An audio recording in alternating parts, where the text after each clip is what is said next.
Señor, no oro en mi propio nombre ni en el nombre de mi piedad. Oro en el nombre de mi Salvador, el Señor Jesucristo. Él es mi jactancia ante tu trono, mi única jactancia. Fuera de Él, Señor, no tengo nada. Por causa de Él, Padre, y por causa de tu pueblo, para su beneficio, ayuda, Señor, a este hombre tan débil.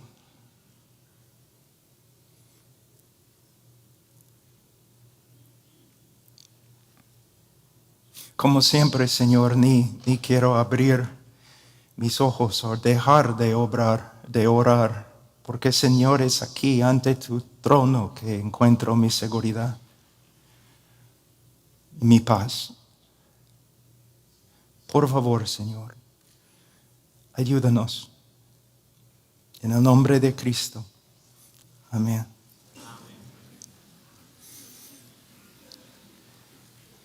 Hermanos, oren por mí. Todavía los médicos me han puesto en descanso médico, pero cuando John MacArthur y Henry Tolopilo te llaman, tienes que venir.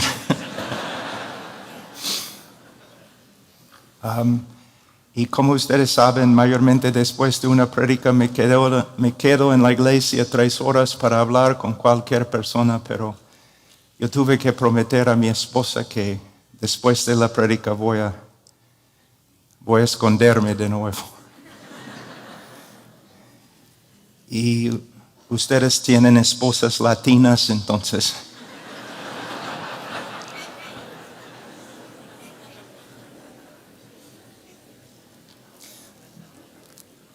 Y antes de la prédica también les pido que piensen bastante y oren, piensen y oren por los hermanos en Afganistán.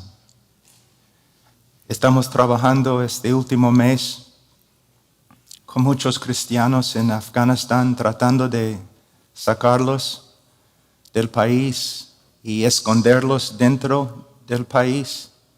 Y hermanos, para ellos ahora es una prueba de fuego y necesitan nuestras oraciones. Es una situación muy difícil. Pero aún sobre esta situación, el Señor reina. El Señor reina. Siempre para mí es difícil predicar en un grupo. Así a veces me enojo porque parece que hay algo que no está bien. Yo me doy cuenta que estoy predicando a pastores que son más nobles que yo. Nadie conoce su nombre, pero son hombres de Dios y mujeres de Dios que han trabajado más que yo, más piadoso que yo. Pero estoy aquí con mis limitaciones y mi debilidad y voy a, en la gracia de Dios, intentar ser algo de bendición para ustedes. Pero tienen mi respeto, hermanos. Ustedes tienen mi respeto.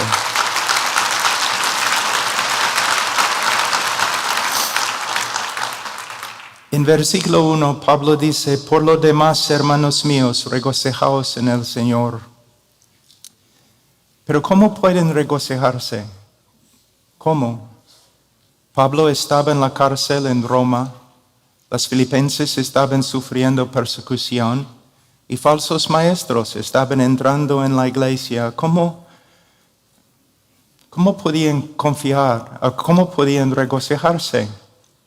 La respuesta es es muy sencilla, pero también muy profunda. La frase en el Señor.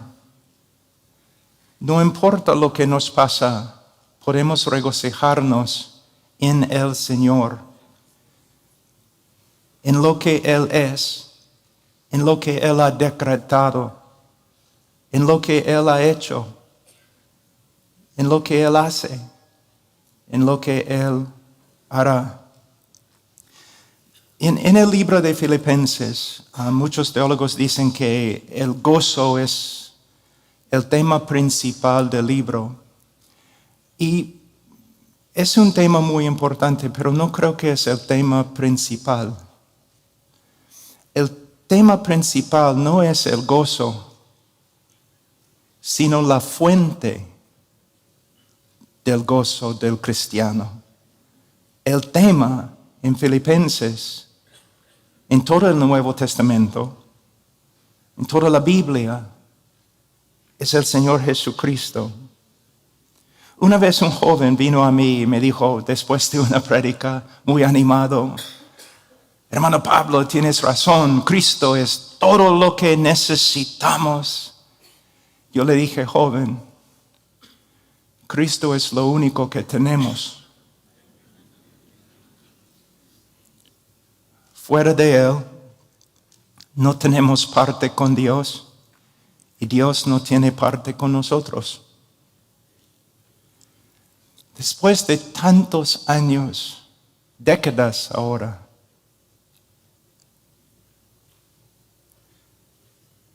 esta verdad es más y más una realidad para mí. Tengo Cristo.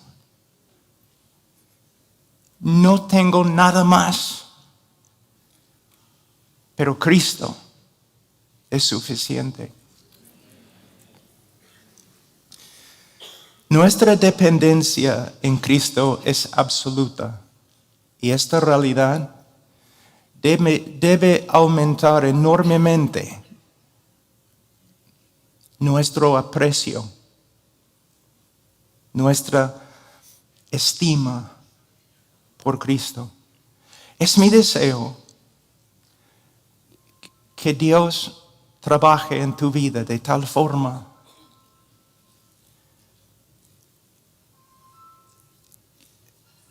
aunque tengas que sufrir, que Dios trabaja en tu corazón, en tu vida de tal forma que poco a poco el valor de Cristo crezca y crezca y crezca. Que llegues a tal punto donde ni el ministerio tenga tanta importancia. La persona de Cristo. ¿Qué quieres? Cristo. Cristo. ¿Quieres tener un gran ministerio? No.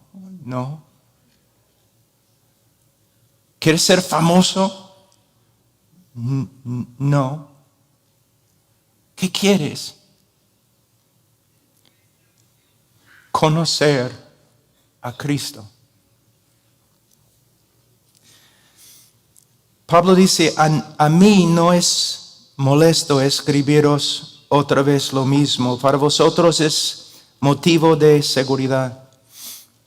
Por supuesto, Pablo quería escribirles acerca de las grandes doctrinas de la fe cristiana, las doctrinas que pudieran contribuir a su edificación y su gozo, pero primero Pablo tenía que tratar un problema persistente. Falsos maestros estaban entrando en la iglesia, devaluando la persona de Cristo, la obra de Cristo y la gracia de Cristo. Y Pablo tenía que actuar. Presten atención a la frase aquí en este versículo. Otra vez lo mismo. El diablo y el mundo siempre buscan desviarnos de Cristo a lo de menos importancia.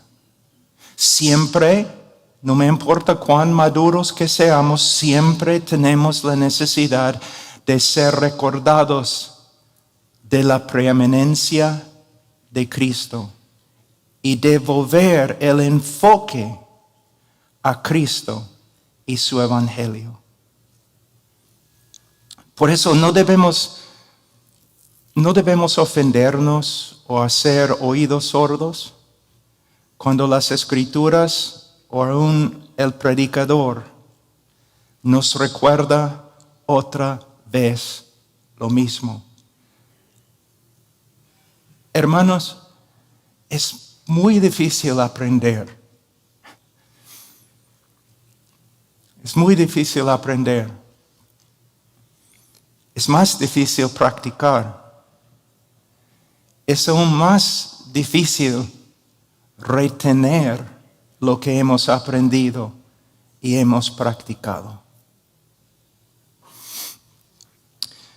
Versículo 2. Cuidaos de los perros, cuidaos de los malos obreros, cuidaos de la falsa circuncisión. Pablo hace aquí referencia a los judaizantes. Eran judíos que habían recibido a Cristo, o mejor dicho, habían asimilado a Cristo en su antiguo sistema de religión. Para ellos sí, era necesario creer en Cristo el Mesías para ser salvo. Pero Cristo en sí no era suficiente.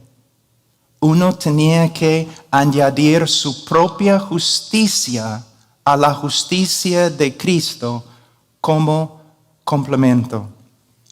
Ahora, esta herejía ha tomado muchas formas a través de 2000 años de la iglesia, pero siempre con las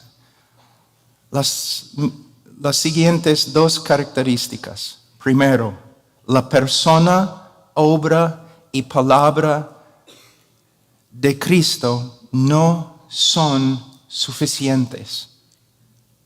2, hay que cumplir lo que falta en la persona de Cristo con el hombre.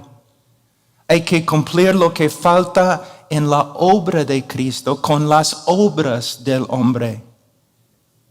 Y hay que cumplir lo que falta en la palabra de Cristo con la sabiduría de los hombres.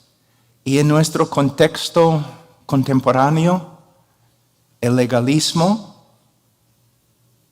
la psicología y especialmente ahora en el último año, la sociología. Hermanos, la persona de Cristo es suficiente. La obra de Cristo es suficiente.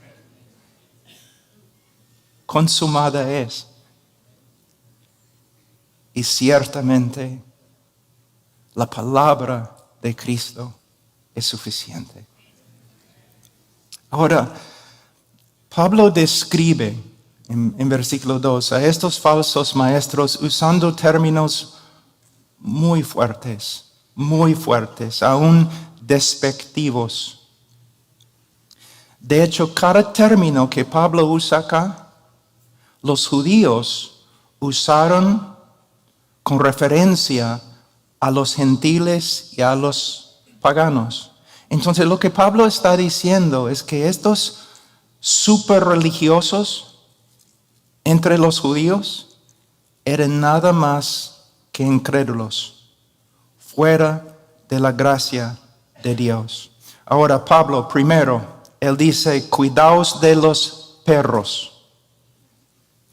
Quizás el término más fuerte de menosprecio que una persona podía usar contra otra persona. En Palestina, hasta el día de hoy, pero en Palestina en los tiempos de Pablo, los perros no eran animales nobles, sino animales sucios, cochinos, violentos. Comían basura y contagiaban rabia y otras enfermedades.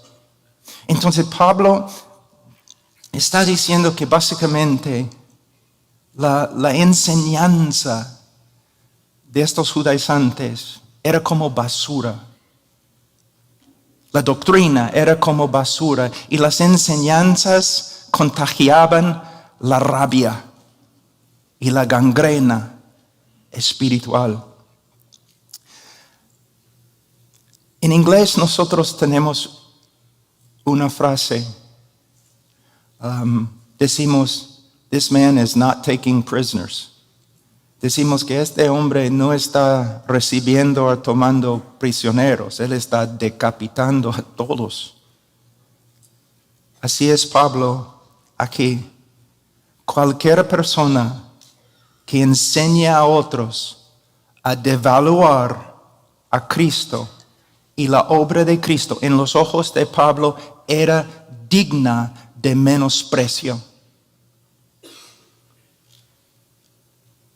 Él dice, cuidaos de los malos obreros. Según Pablo, los que desprecian el valor de Cristo son obreros de maldad, inicuos, pecadores, lo opuesto de lo que pretenden ser.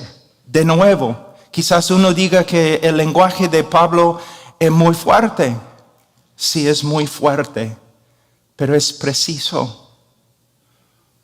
¿Por qué Pablo habla así?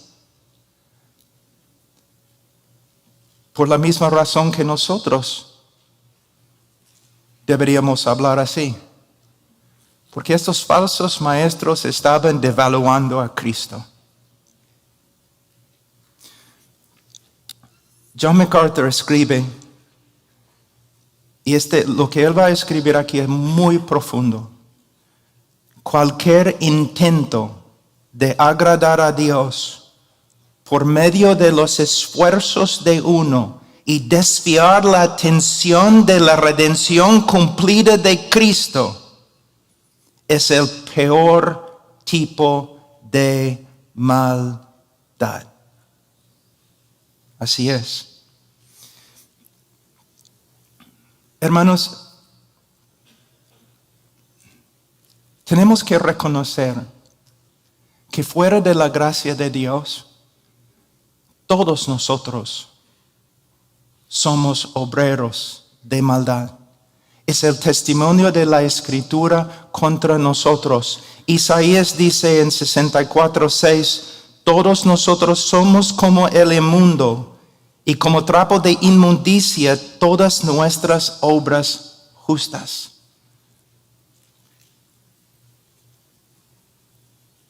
Como la ropa de una persona que tiene lepra. Efesios 2:1-2.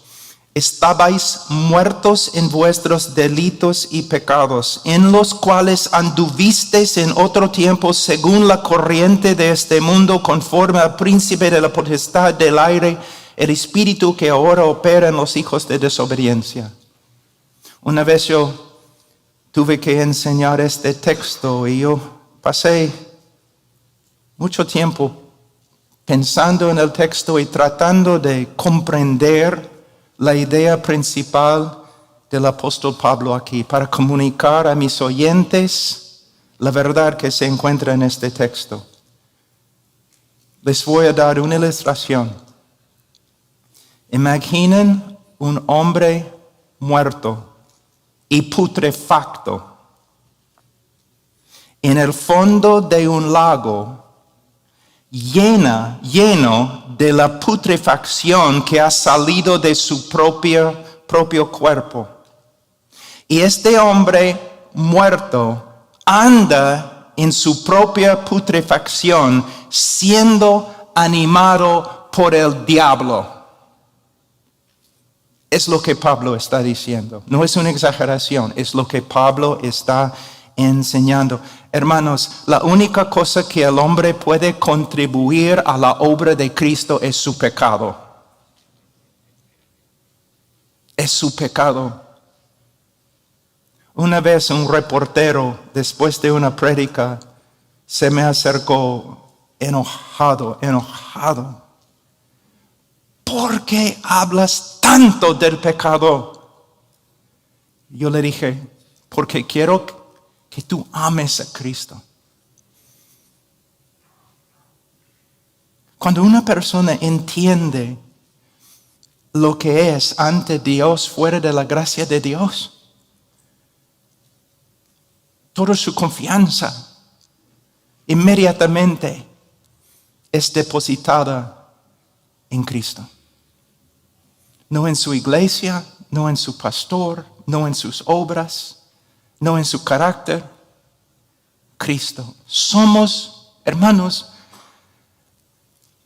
como ya he cumplido 60 años, creo que soy Pablo el anciano ahora. Como Pablo el anciano, les digo que después de casi 40 años no tengo nada presentar ante Dios. Ah, qué pena. No, es mi gozo. Nada depende de mí. Nada. Cristo ha hecho todo. Y él dice también, cuidaos de la falsa circuncisión. Literalmente, cuidaos de la mutilación. De la mutilación. La circuncisión era una señal principal del pueblo de Abraham. Y también fue mandada por la ley de Moisés.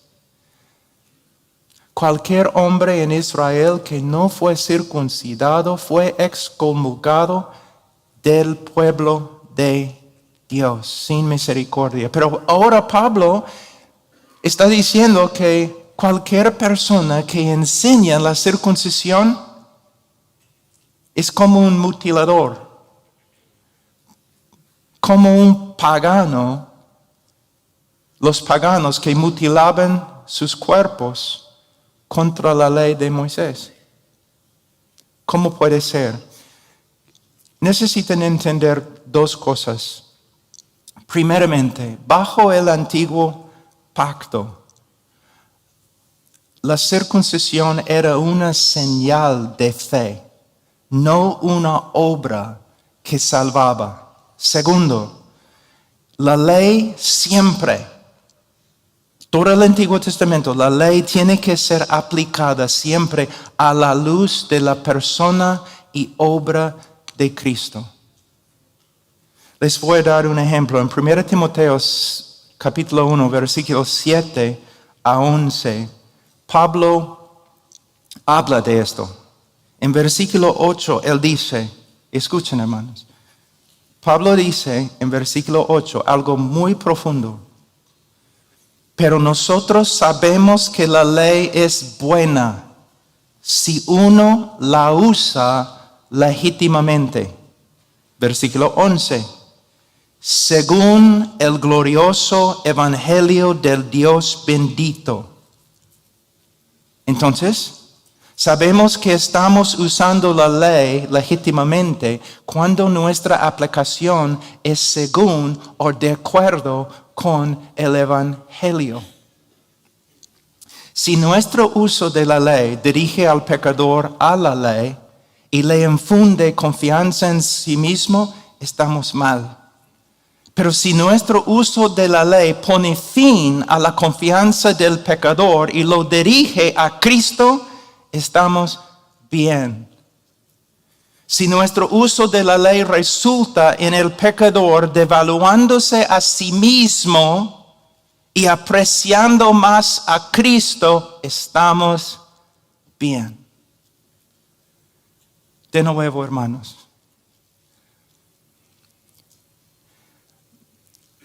Nosotros debemos saber que es tan claro que toda nuestra vida, el enfoque de toda nuestra vida debe ser Cristo, porque el enfoque de toda la Biblia es Cristo. La ley, el enfoque, Cristo. Los libros de historia, No están diciendo, mírenos, mírenos, mírenos, sino espera, viene, espera, viene. Los libros de sabiduría, los profetas, el enfoque principal es Cristo. Cristo. Y el enfoque principal de nuestra vida, cuando nos levantamos en la noche porque no podemos dormir, el enfoque debe ser, bueno, no puedo dormir.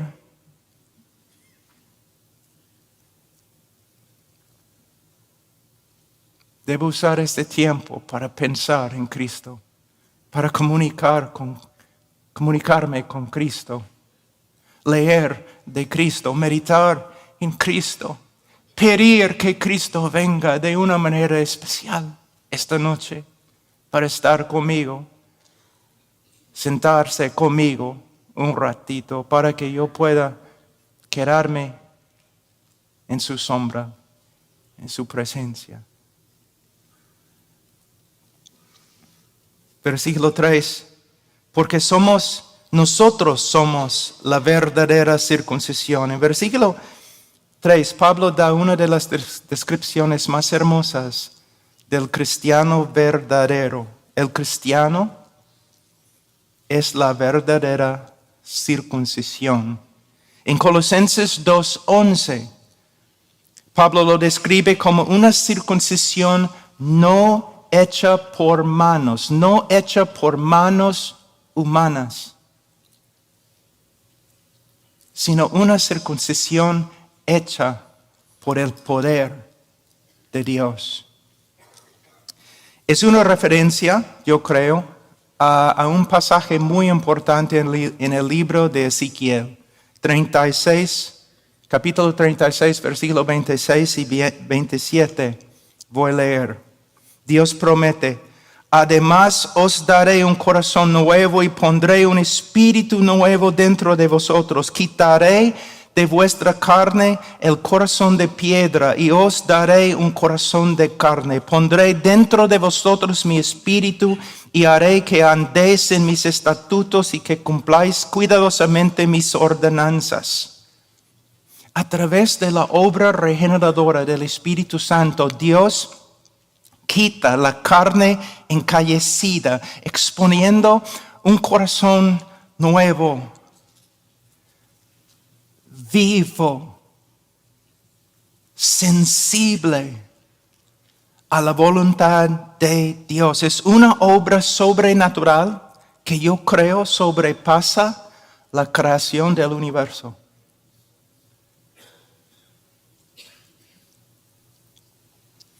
El cristiano verdadero no ha simplemente adoptado una nueva ética.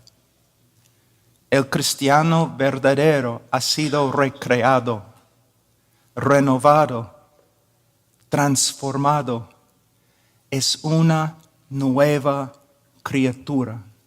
Y todo eso ha sucedido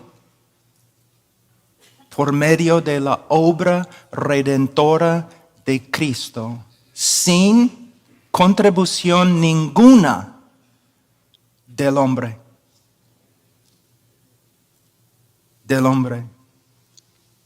Y esta obra regeneradora del Espíritu Santo siempre resulta en una alta evaluación de la persona y obra de Cristo.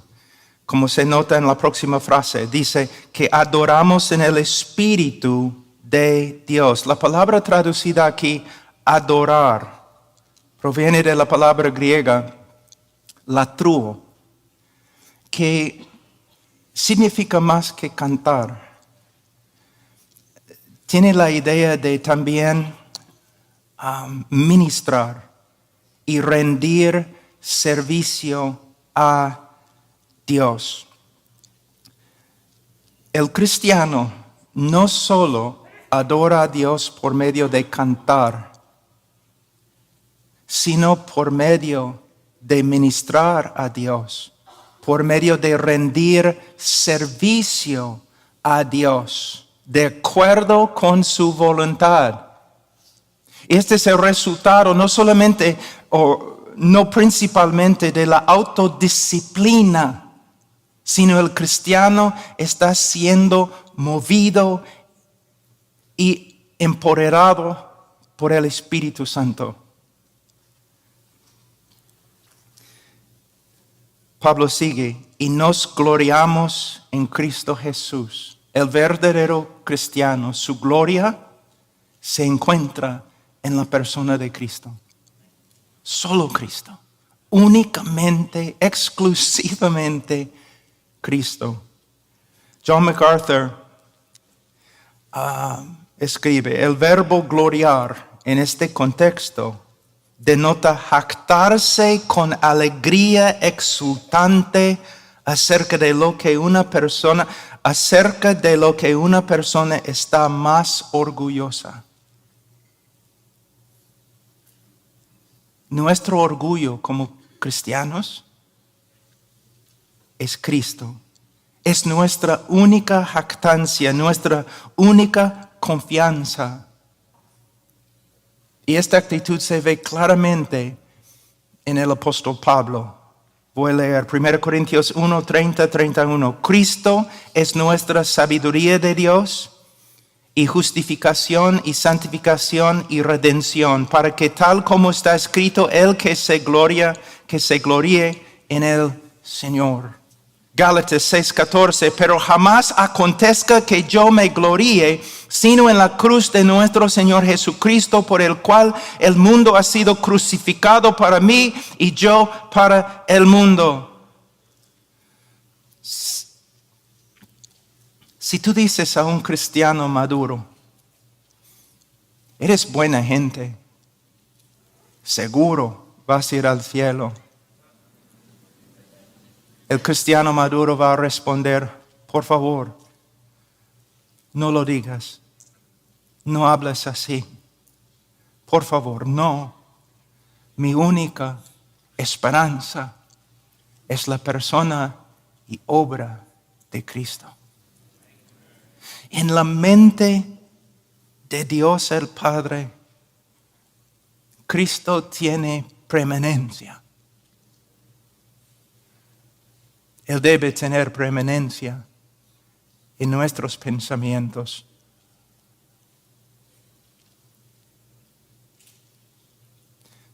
Cuando yo era joven, yo leí acerca de un misionero en las Filipinas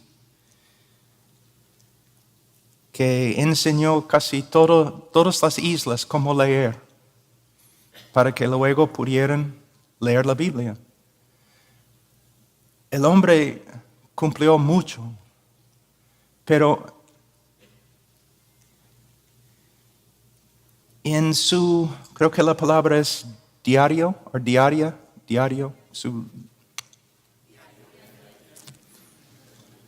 yo encontré una frase, algo que él escribió que me impactó. Yo tenía como, 24 años. Su meta más grande, aunque él enseñó todas las islas de las Filipinas cómo leer, su meta más grande era pasar un día meditando en Cristo sin desviarse un segundo. Y él dijo al final de su vida, nunca alcancé la meta. Después de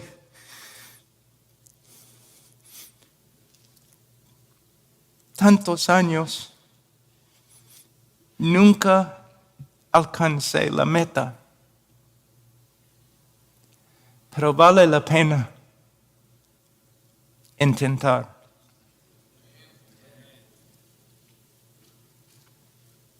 No poniendo la confianza en la carne. La frase nos gloriamos en Cristo debe ser suficiente, ¿no? Para comunicar que el cristiano, la confianza del cristiano está depositado solamente en Cristo. Pero Pablo no está contento. Él quiere dar más énfasis. Si Pablo hubiera sido latino, él habría dicho, no poniendo ni la más remota confianza en la carne. Hermanos, este es uno de los grandes propósitos de la ley. Quitarnos la confianza en nosotros mismos. Ese es uno de los propósitos de las tribulaciones, de las pruebas.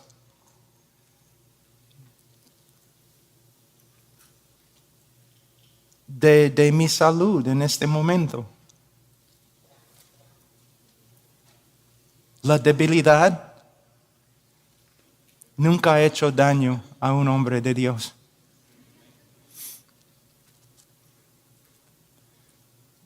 Todo lo que puede quitarnos la confianza en nosotros mismos es bello, duele, pero es bello. Vale la pena. Porque, hermanos, mira, solamente para que sepan, en el día de juicio no vamos a ser juzgados tanto por el tamaño de nuestro ministerio.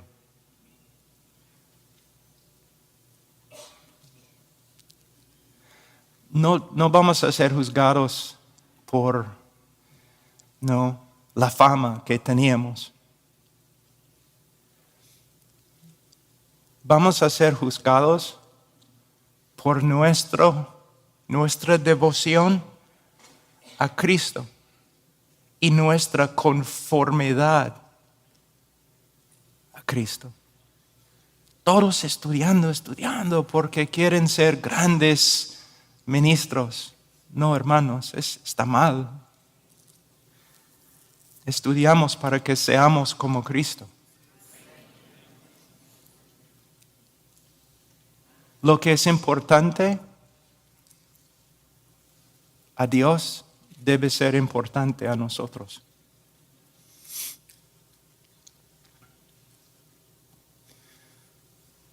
Pablo escribe en Romanos 3, 19, 20, ahora bien sabemos que cuanto dice la ley lo dice a los que están bajo la ley, para que toda boca se calle y todo el mundo sea hecho responsable ante Dios. Porque por las obras de la ley ningún ser humano será justificado delante de él, pues por medio de la ley viene el conocimiento del pecado.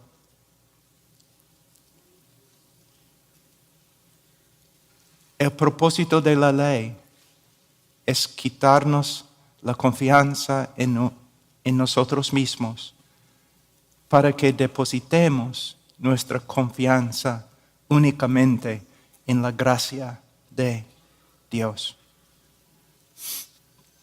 Les voy a dar un ejemplo. Mi tío, Guillermo, después de su fallecimiento, yo fui al funeral y en una iglesia luterana, y yo había hablado varias veces con mi tío. Yo tenía confianza que era creyente. Pero el pastor luterano se paró en el púlpito y por como 20 o 30 minutos él habló de todas las buenas obras de mi tío. Que mi tío había ayudado en la construcción de la iglesia, en el mantenimiento de la iglesia, cómo había servido a las viudas y la gente en la iglesia, 20, 30 minutos hablando de sus buenas obras, y yo estaba sentado en la banca enojándome más y más y más y más y más.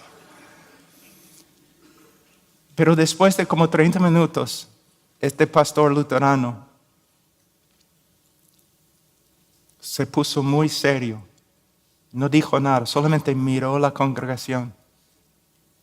Y al final dijo, sí, nuestro hermano Guillermo en este momento está en el cielo. Y no por ninguna obra que yo he mencionado en los últimos 30 minutos. Él está en el cielo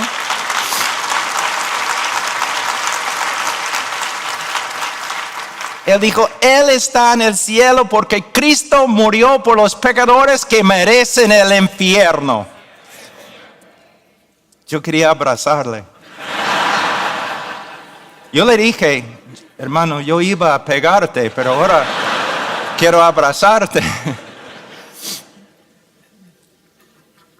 En versículos 4 y 6, Pablo continúa. Aunque yo mismo podría confiar también en la carne, si algún otro cree tener motivo para confiar en la carne, yo mucho más, circuncidado el 8º día del linaje de Israel, de la tribu de Benjamín, hebreo de hebreos en cuanto a la ley, fariseo en cuanto al celo, perseguidor de la iglesia en cuanto a la justicia de la ley, hallado irreprensible.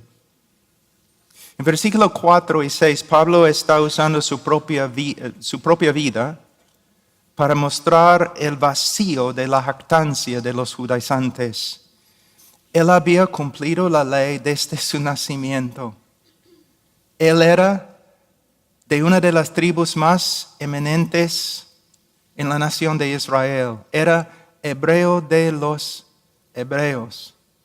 Él era miembro importante en la secta más conservadora y estricta en la nación de Israel, los fariseos. En cuanto al celo, Pablo era perseguidor de la iglesia. Para entender esta frase, tenemos que entender la mente judía en el tiempo de Pablo. El celo era una señal esencial de la piedad en Israel. Un piadoso en Israel amaba a Dios. Un hombre piadoso amaba a Dios, amaba su ley y amaba su pueblo. Pero también un piadoso odiaba a los falsos dioses, los ídolos, odiaba los infractores de la ley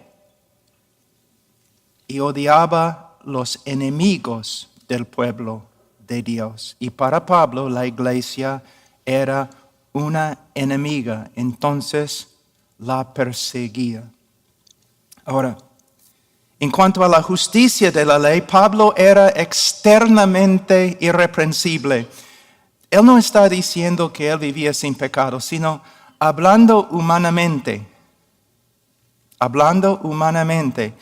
como fariseo en su vida anterior. Pablo está diciendo que su celo, su devoción, sus logros y su reputación sobrepasaron a todos, incluso sobrepasó la piedad de los judaizantes.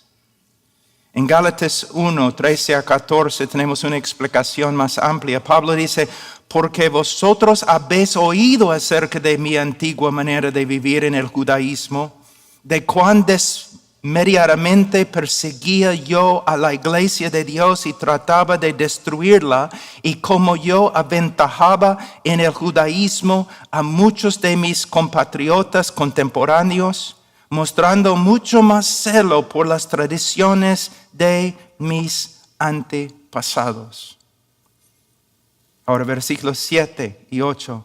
Pero todo lo que para mí era ganancia, lo he estimado como pérdida por amor de Cristo, y aún más yo estimo como pérdida todas las cosas en vista del incomparable valor de conocer a Cristo Jesús mi Señor, por quien lo he perdido todo. En versículo 7,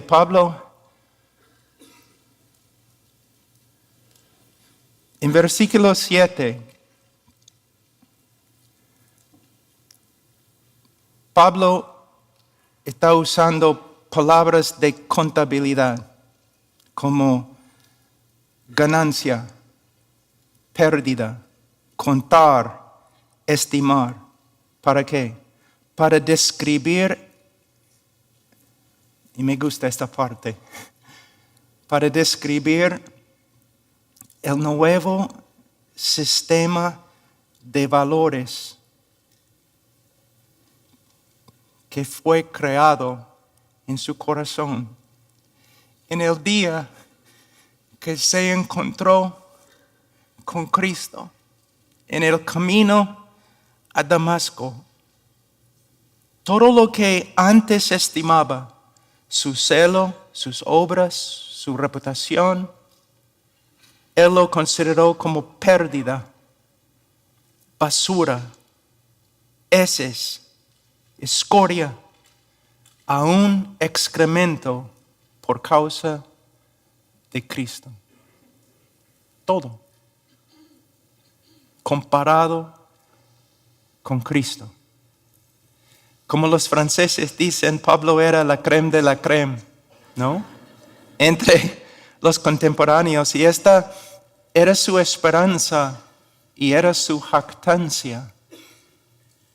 Pero algo sucedió a Pablo que cambió todo. ¿Qué? Y ojalá que lo mismo nos haya sucedido también. ¿Qué pasó a Pablo? Una revelación de Cristo. Y en esta revelación Pablo vio toda su propia justicia como realmente era. Basura. Basura.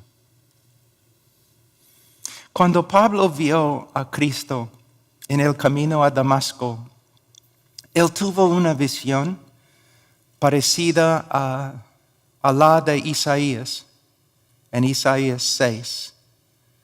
Pablo, en el camino a Damasco, él no vio a un simple carpintero parado al lado de la carretera. En su camino a Damasco, Pablo vio el Señor de gloria sentado sobre su trono. Y como Isaías le hizo pedazos. En Isaías leemos que Isaías gritó: ay de mí, porque perdido estoy, pues soy hombre de labios inmundos, y en medio de un pueblo de labios inmundos habito, porque han visto mis ojos al Rey, el Señor de los ejércitos. Pablo, según Hechos 9:9, estuvo 3 días sin ver y no comió ni bebió. Luego en Romanos 7:24, Pablo escribió: miserable de mí, ¿quién me libertará de este cuerpo de muerte? En la conversión de Pablo quizás tengamos la mejor ilustración del arrepentimiento en toda la Biblia. También podemos ver como un encuentro con Cristo puede cambiar totalmente el sistema de valores en el corazón de un hombre. La palabra arrepentir, hermanos, significa básicamente cambiar de opinión. Parece superficial, pero no lo es. ¿Por qué? La mente es el centro de control de nuestra voluntad, nuestras emociones y aún nuestra conducta.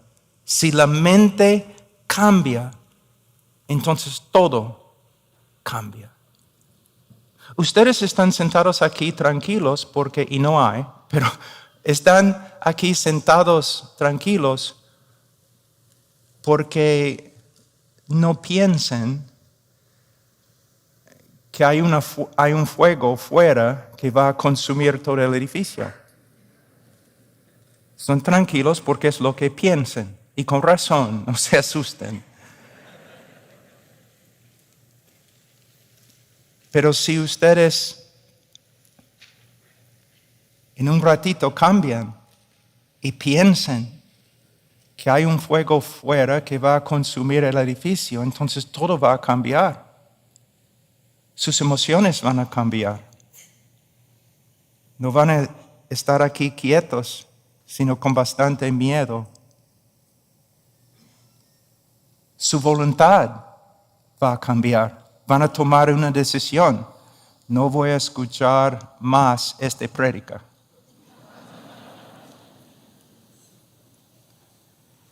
Y su conducta también va a cambiar. Van a correr, van a salir. La mente es muy poderoso. Ahora, Pablo salió de Jerusalén pensando que Jesús era el más grande blasfemo, falso profeta en toda la historia de Israel. Y él salió de Jerusalén a Damasco pensando que la iglesia era la enemiga más grande de Israel en la historia de Israel.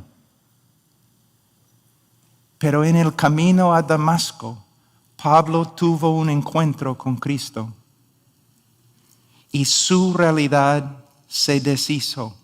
Pablo se dio cuenta que estaba equivocado acerca de todo, equivocado acerca de lo más importante en la vida.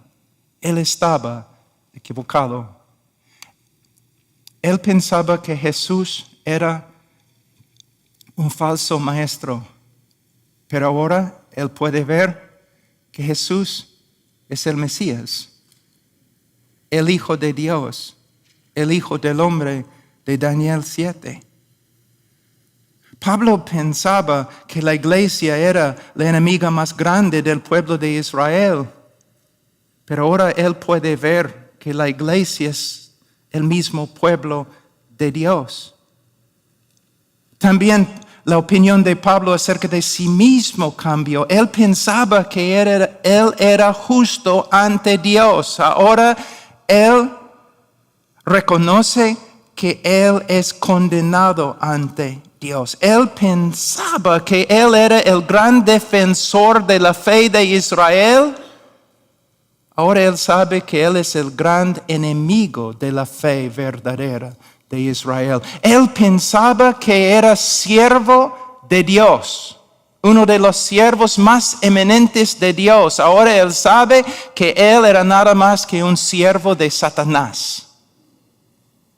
Toda su vida cambió. Pablo calculó bien el valor de sus obras y el valor de Cristo. En este momento Pablo rechazó toda su vida anterior en la cual había confiado y también de la cual se había jactado. Lo rechazó como algo asqueroso y lo echó en la basural, se levantó y siguió a Cristo. Todo su sistema de valores cambió.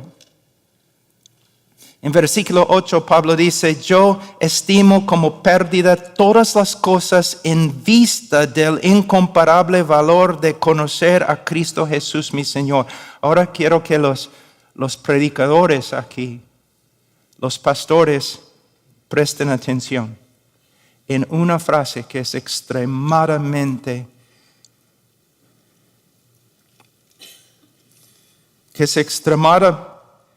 importante. La frase en vista de.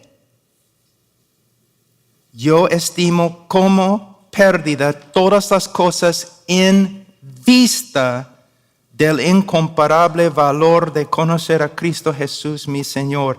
La idea es que Pablo estaba totalmente contento en su vida y su religión anterior y no estaba buscando alternativas. ¿Por qué? Porque él andaba en oscuridad espiritual y él era ciego a la realidad de Dios, la realidad de la salvación y la realidad de sí mismo. Pero el momento que vio a Dios revelado en Cristo, Dios como es, la salvación como realmente es, él vio que su vida y su religión eran despreciables en comparación. Esto demuestra que uno puede ver la inutilidad de sus obras y la vanidad de su vida solo a la luz de la revelación de Cristo. Tenemos otro ejemplo en 1 Tesalonicenses 1, 9 a 10. Yo aprendí esa verdad de D. Edmund Hiebert. Es un comentario en 1 Tesalonicenses excelente, lo recomiendo.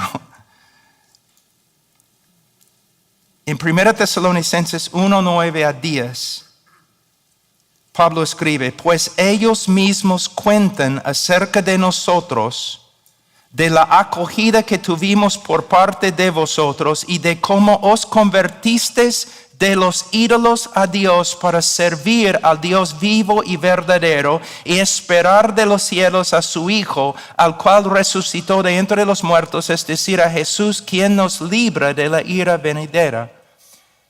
Lamentablemente los traductores en español han invertido las palabras de Cristo aquí, las palabras de Pablo aquí. En el griego el texto lee de la siguiente manera.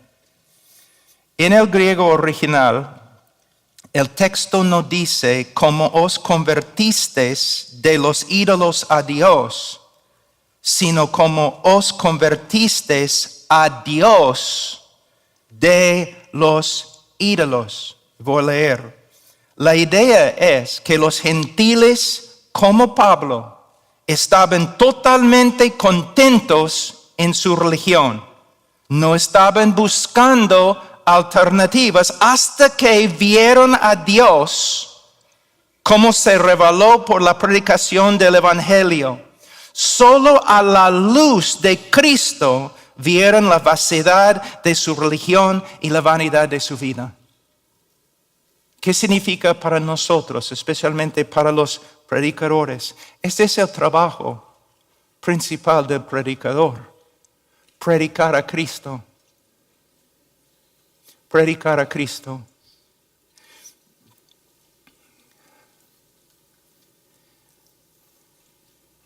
Aquí es el orden que tengo en mi propia vida. Mis prioridades. Estudiar a Cristo en las Escrituras.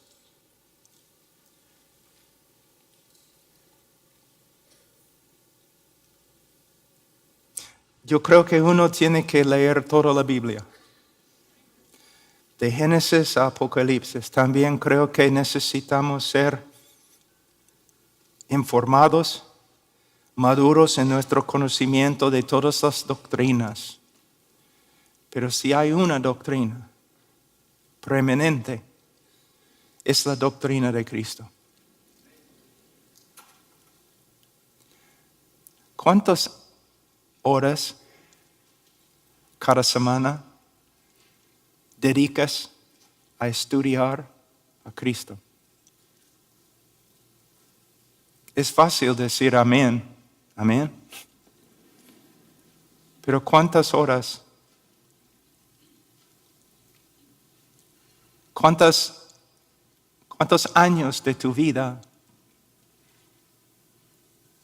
has dedicado al estudio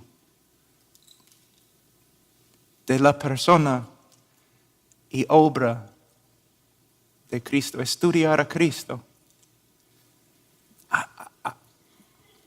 ¿Hay un tema más importante?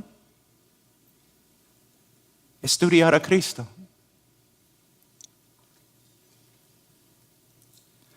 Y no solamente, entonces primero para mí estudiar a Cristo. Segundo, buscar a Cristo en la oración. Y hermanos, cuando hablo de oración, inmediatamente en la mente de la mayoría de los cristianos, la idea de intercesión. No estoy hablando de intercesión, tiene su lugar y es sumamente importante. Pero estoy hablando de comunión con Cristo. Compañerismo con Cristo. En las noches, cuando no puedes dormir, simplemente ponerte de rodillas y mirar arriba y hablar con Cristo. En mi experiencia, me parece que es más fácil para las mujeres que los hombres, porque los hombres y los pastores siempre quieren hacer.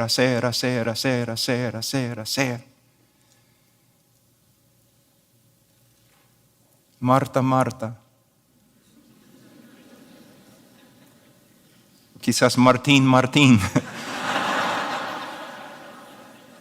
Debes poner al lado todos tus negocios y buscar el rostro de Cristo. Entonces, estudiar a Cristo, buscar a Cristo y ser transformado por el conocimiento de Cristo.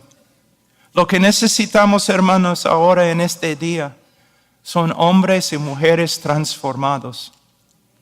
A veces yo escucho las prédicas y mis propias prédicas y prédicas de otros y palabra.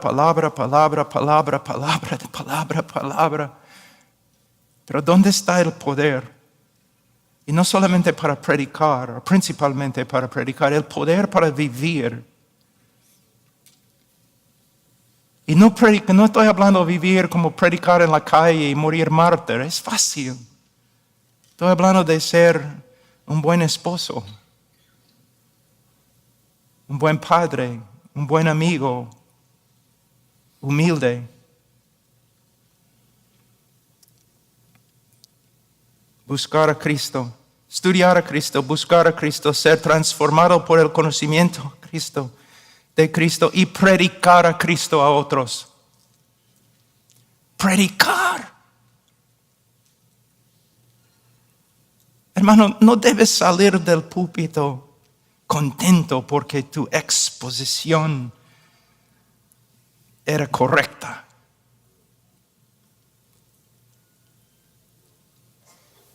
O porque has comunicado información. La meta es transformación. Que los pecadores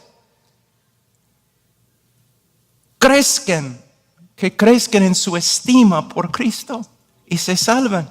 Que la iglesia crezca en su estima por Cristo. Esa es la meta. En versículo 8, Pablo termina con la frase, lo considero como basura a fin de ganar a Cristo. Aquí podemos ver dos opciones opuestas y exclusivas. En otras palabras, no puedes tener las dos a la vez. Voy a leer. Tú puedes seguir confiando en tu propia justicia y rechazar la obra de Cristo, o tú puedes rechazar totalmente como basura tu propia justicia a favor de Cristo. Tú puedes gloriarte en tus propias obras, o tú puedes gloriarte en Cristo y su cruz. Tú puedes tener la aprobación del mundo y la desaprobación de Dios, o tú puedes tener la desaprobación del mundo y la aprobación de Dios, porque tú amas a su Hijo. En conclusión, hay dos opciones: ganar al mundo y perder a Cristo, o ganar a Cristo y perder al mundo. No puedes tener las dos cosas. Versículo 9, ser hallado en él no teniendo mi propia justicia derivada de la ley, sino la que es por la fe en Cristo, la justicia que procede de Dios sobre la base de la fe. Aquí en versículo 9 a 11, Pablo revela los resultados, los beneficios de ganar a Cristo. La justificación, versículo 9. Y el privilegio de conocer a Cristo, versículos 10 y 11. Pablo empieza en versículo 9 con la justificación. ¿Por qué? Porque todos los otros beneficios solamente son posibles por causa de la justificación, porque somos justificados ante Dios. ¿Qué es la justificación? Voy a leer de la Confesión Bautista 1689. No puedo encontrar una definición mejor.